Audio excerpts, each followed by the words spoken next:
Сәлем баршаңызға. Бүгін сіздерге осындай кружкаға стразаны қалай жабыстыру керектігін көрсететін боламын. Алдымен менің парақшама келіп, өз ойларыңызды қалдырып, комментарийға лайк басып кетуді ұмытпаңыздар, мен үшін өте маңызды. Ал енді керекті заттарға келетін болсақ, ең алдымен кружка ешқандай жазу жоқ, суреті жоқ болу керек. Скотч, прозрачный клей, мен осындай алдым. Восковой карандаш, зубочистка, сосын стеклянный стразалар. Стекло деген аласыз ғой, пластмасса болмайды, жарамайды ондай. Мен тырнақтың заттарын сататын магазиннен алдым.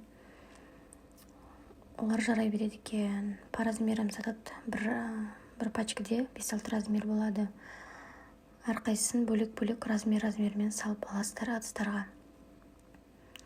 Каспий магазинде 1300-1500 теңгеден басталады. Лайк басып комментарий қалдыра кетіңіздер. Енді келесі ең маңыздысы, суретімізді көшіру үшін бізге бумага для копирования деген осындай қара қағаз қажет. Бұның ақ цветі де болады. Каспий магазиннен алдым 1500 теңгеге. Ішінде біраз қағаз бар. Біреуін алып қойсаңыздар жетеді. Біраз нәрсе жасайсыздар. Кез келген принтерден өзіңізге керекті суретті немесе жазуды шығара аласыз. Анық болу қажет. Ертең стразаны жабыстырған кезде түсініксіз нәрсе болмас үшін анық, ыңғайлы сурет таңдап аласыз. Іске кірісеміз.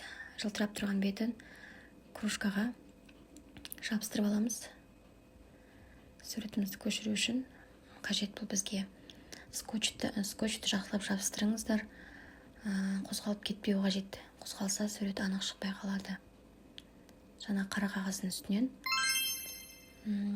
суретімізді, оны да қисайтпай түзу қылып жабыстырасыздар.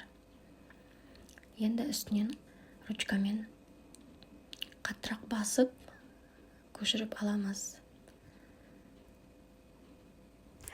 Ал сәттілік баршаңызға, қыздар. Ескерту, бұл кружканы болғаннан кейін 2 күнге дейін су тигізбейсіздер, қойып қоясыздар, яғни 2 күн кружканы пайдаланбайсыздар. Назар аударып көргендеріңізге үлкен рахмет. Сіздерге пайдалы болды деген ойдамын. Менің каналыма тіркеліп, подписка жасап, комментарий қалдыруды ұмытпаңыздар.